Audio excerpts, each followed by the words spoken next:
Second lecture. पिछले lecture में हमने कुछ कंजुगेसी क्लास के बारे में डिस्कस किया था। उससे आज आगे चलते हुए हम कुछ और चीजें डिस्कस करेंगे। क्या क्या डिस्कस करेंगे वो देखिए बड़े ध्यान से। कुछ प्रॉपर्टी कंजुगेसी क्लास की, कुछ उससे आगे धीरे धीरे, ताकि आपको इसके बारे में पूरी नॉलेज हो जाए। ठीक है, सबसे पहली बात है पार्टीशन क्या होता है। I was use the word partition. किसी ने सुना हो, नहीं सुना है तो मैं इस बात को याद दिलाता हूं कि पार्टीशन क्या होता है। हम अब डिफाइन करना चाह रहे हैं। Let G be a group for A B belongs to G. हमने क्लास डिफाइन करी C L A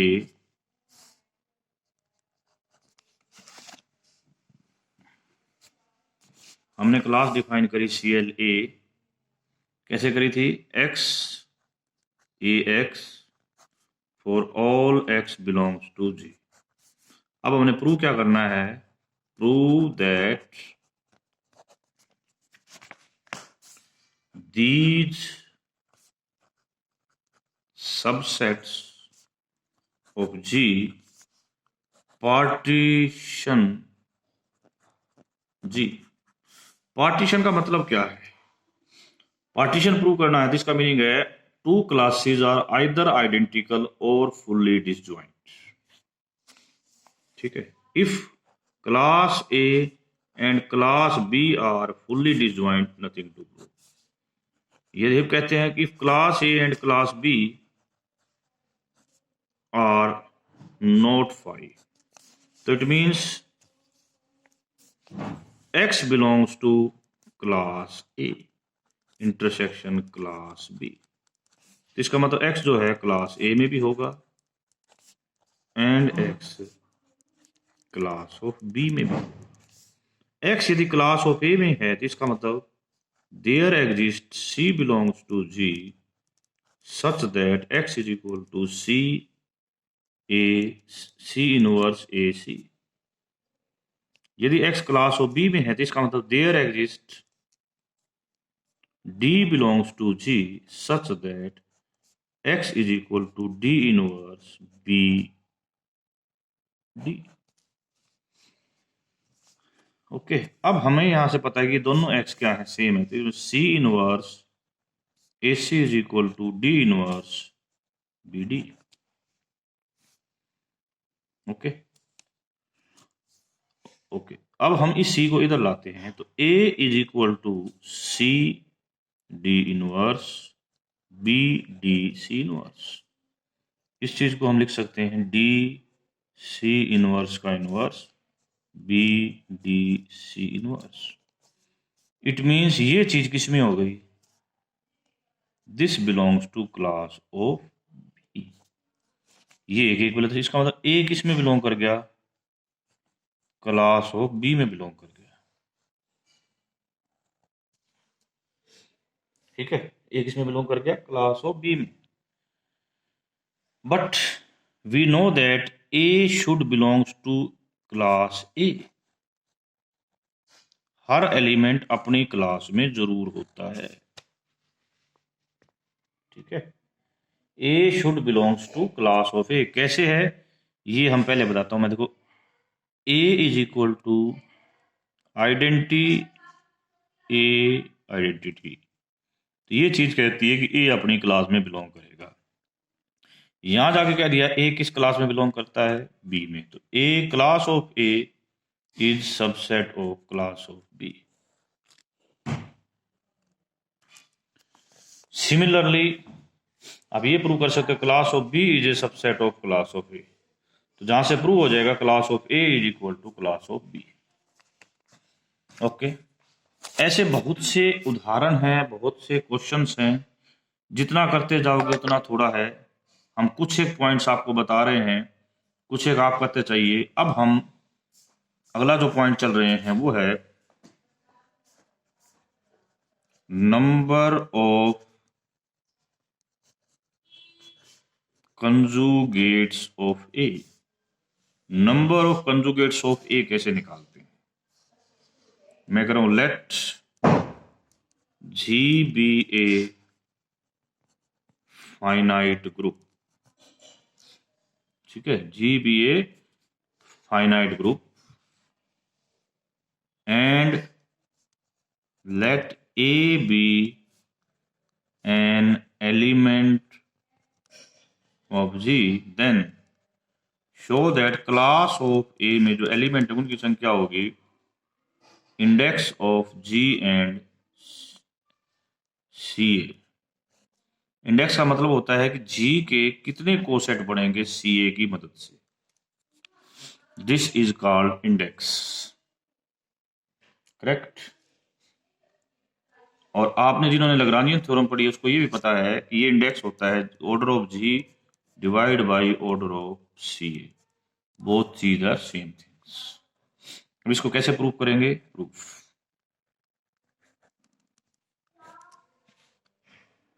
consider the function T from set of all right cosets of c a in G to conjugacy class of A in G H. यानी कि T एक mapping कहां से कहां तक है? राइट कोसेट के सेट से कंजुगेसिस के ऑफ ए के सेट। तो हमने लिखा कि ये मैपिंग कैसे लिखी कि एक जो राइट कोसेट है किसका सी ए एक्स वो कहां चला जाए? एक्स इनवर्स ए एक्स में चला जाए। If we want to prove that कि इसमें जितने एलिमेंट जितने राइट कोसेट है उतने ही कंजुगेसी क्लास में एलिमेंट हैं तो हमें क्या करना पड़ेगा? देखो सबसे पहले मैपिंग हमने डिफाइन करी है तो फर्स्टली भी प्रूव करेंगे कि ये मैपिंग क्या है? Well defined. तो सी ए एक्स को हमने क्या लिया? सी ए वाई। ये एक सब ग्रुप होता है सी। तो यदि हम ये रूल पढ़े हैं, हमें रूल पता है कि H X is equal to H Y implies Y x inverse belongs to H. ये कोसेट का रूल है। तो यहां क्या लिख लगेगा? Y x inverse belongs to C A. C A का मतलब क्या होता है? वे एलिमेंट जो ए के साथ क्या है कॉम्यूटेटिव। इसमें मतलब y a inverse x inverse a is equal to a y x inverse. Okay. अब इसको थोड़ा सा रोटेट करेंगे। कैसे? बड़े ध्यान से। इसको यहां ले आओ, इसको यहां ले जाओ। तो x inverse a x is equal to y inverse a y. ये क्या है? टी ओ सी ए एक्स का एलिमेंट है, ये टी ओ सी ए वाई का एलिमेंट है। तो ये चीज यहां से हम यहां आना का मतलब we have to shown that ये दो एलिमेंट सेम है तो उनकी इमेज भी सेम होगी। तो this shows that well defined. अब हम 1 1 करेंगे। Secondly we show that T is 1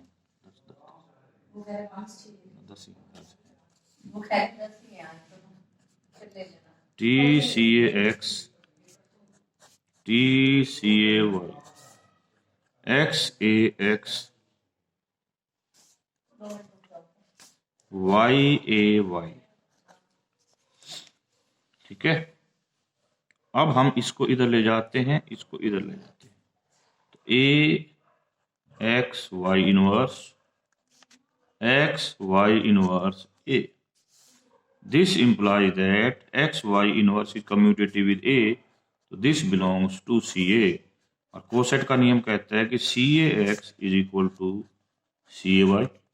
कौन सा नियम लगाया? ये नियम लगाया है। ये नियम इफ एंड ओनली इफ था ये नियम। तो इस प्रकार आपने कह दिया टी इज 1 1। अब हम बात प्रूव करेंगे थर्डली,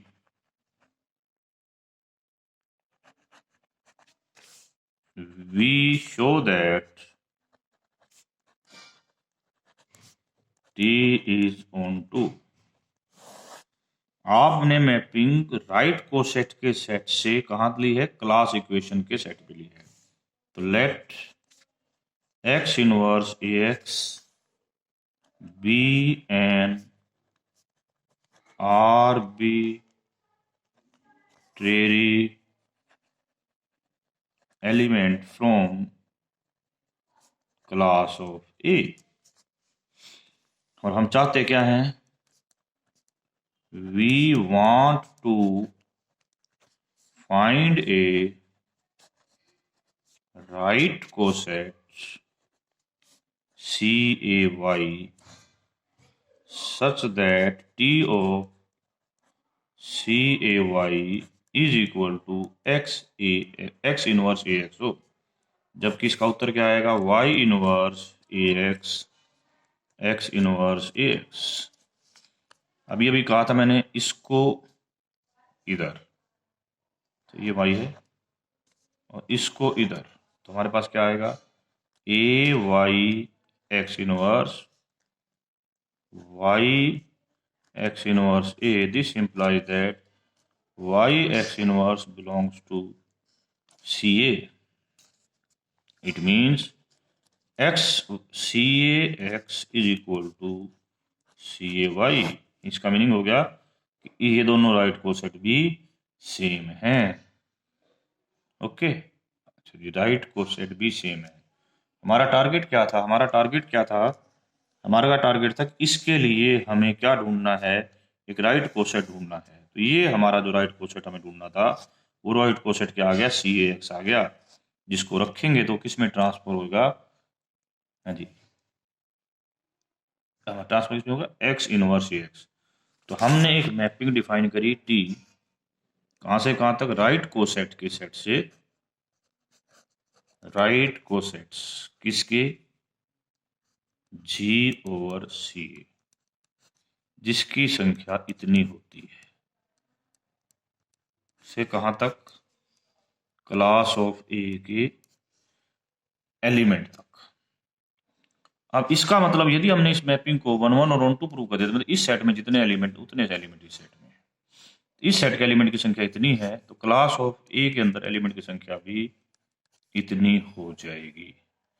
ये हमारा होगा, क्योंकि एक्चुअली आवर मेन टारगेट जो है इस चीज पर है कि हमें क्लास इक्वेशन बनानी है,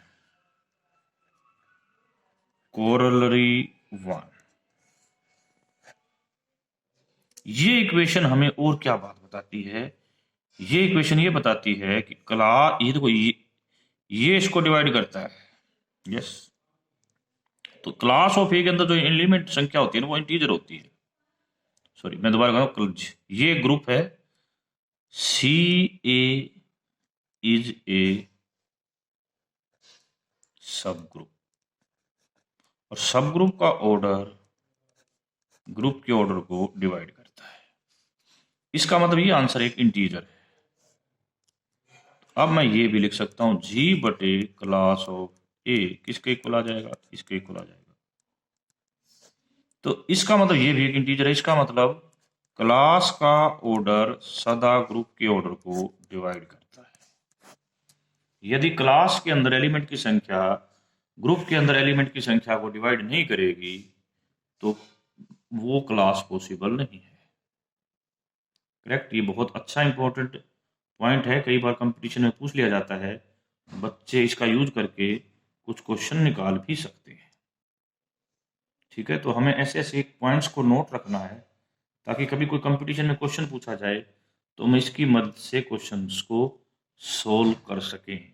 जैसे में कोई कहता है कि एक ग्रुप में 18 एलिमेंट थे, और किसी आदमी ने उसकी क्लासें बनाई 4। पहली क्लास बनाई जिसमें 1 एलिमेंट था, दूसरी क्लास बनाई उसमें 3 एलिमेंट था, तीसरी क्लास बनाई जिसमें 6 एलिमेंट थे, और चौथी क्लास बनाई जिसमें 8 एलिमेंट थे। टोटल कितनी क्लास बने आई उसने? 4। बट मैं कहता हूं कि ये क्लास पॉसिबल ही नहीं है, क्योंकि चौथी क्लास में कितने एलिमेंट हैं? 8। अभी आपने कहा कि क्लास के अंदर जितने एलिमेंट होंगे वो ग्रुप के ऑर्डर को डिवाइड करेंगे। 8 इस 18 को डिवाइड नहीं करता, इसलिए ये क्लास पॉसिबल नहीं है। क्वेश्चन क्लियर हो गया? ये क्वेश्चन जो मैंने अभी भी कराया है ये आपको, दिस इज गैलियन बुक का चैप्टर नंबर 24 का 9 का डी पार्ट है। तो इस प्रकार आपने धीरे धीरे थ्योरी बनानी पड़ेगी आपके माइंड में कि ये क्लास के अंदर क्यों नहीं आया। ठीक है, तभी जाके आपका फंडामेंटल्स क्लियर होंगे और यू गेट ओके। अब जैसे मैंने एक बात और बोली थी आपको, क्या बोली मैं उस पर भी आ रहा हूं कि यदि किसी की क्लास में एक एलिमेंट है तो वो एलिमेंट किसमें होगा? सेंटर में होगा। ठीक है, मैं इसका भी यूज करके दिखा रहा हूं। एक बड़ी इंपॉर्टेंट बात है कि आइडेंटिटी एलिमेंट सेंटर में जरूर होता है, मस्ट। क्यों? क्योंकि सेंटर भी एक सब ग्रुप है और उसके बाद आइडेंटिटी जरूर होगा। तो क्लास ऑफ ई ई आएगी, यानी कि ग्रुप कोई भी हो उसमें एक क्लास ऐसी जरूर होती है जिसमें एक एलिमेंट आए। अब नाइन्थ, वही 24वें चैप्टर का नाइन्थ के ए पार्ट में कह रखा है कि ग्रुप के अंदर 9 एलिमेंट हैं और उसकी 3 क्लास बनी, तीनों 3-3 एलिमेंट की बनी। क्या ऐसा संभव है? मैं कह रहा हूं ग्रुप में कितने एलिमेंट हैं? 9 एलिमेंट हैं, 3 ही क्लास बनी, तीनों क्लास कितने एलिमेंट की बनी? 3-3 एलिमेंट की बनी। आप कहोगे ऐसा संभव नहीं है, क्योंकि अभी आपने बताया कि एक क्लास तो ऐसी जरूर बनेगी जिसमें कितने एलिमेंट हो? एक एलिमेंट हो। ठीक है, अब हम क्लास इक्वेशन प्रूव करने जा रहे हैं। Class equation for any finite group G, हमें प्रूव करना है कि ऑर्डर ऑफ जी सेंटर का order plus summation A doesn't belongs to center G divide by C A के इक्वल होगी। ये कहां चल रहा है? Where the sums runs over one element A from each conjugacy class of G other than elements in ZG। अब हम इसका प्रूव करके दिखाएंगे। अभी मैंने जो पहला क्वेश्चन कराया था वो क्या बताया था? We know that conjugacy class of G partition group G. Group G को क्या करती है? वो पार्टीशन करती है। तो इसका मतलब क्या हुआ? Then two classes are either equal or fully disjoint। The group G become this,